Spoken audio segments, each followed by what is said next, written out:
J'ai longtemps cru que le monde était simple, comme un dessin d'enfant, noir ou blanc. Mais en grandissant j'ai compris un truc: la souffrance ajoute toujours des nuances. J'observe mes pensées comme on regarde la pluie tomber. Chaque goutte est un souvenir que j'aurais voulu oublier.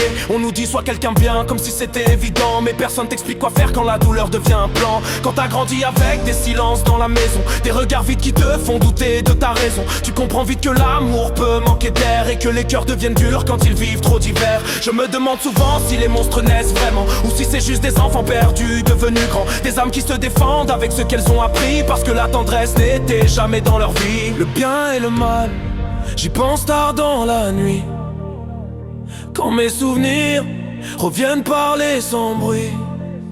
Et je vois des visages derrière chaque erreur, des gens qui se battent avec leur propre douleur. Le bien et le mal, peut-être des illusions créées par nos peurs et nos déceptions. Parce que quand la souffrance devient ta vision, même la lumière ressemble parfois à une prison.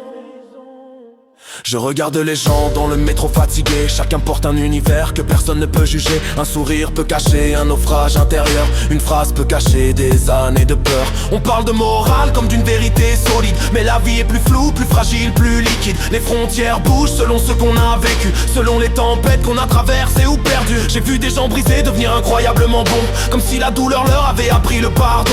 Et d'autres sombrer dans des colères sans fin, parce qu'ils cherchaient juste une raison d'exister enfin. Et moi je marche au milieu de tout ça, avec mes contradictions et mes combats.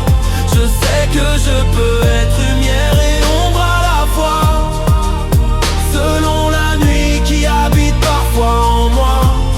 Alors j'essaie de juger un peu moins vite, parce que chaque âme écrit son propre mythe. Et si le bien existe vraiment quelque part, peut-être que c'est simplement quand quelqu'un choisit de ne pas transmettre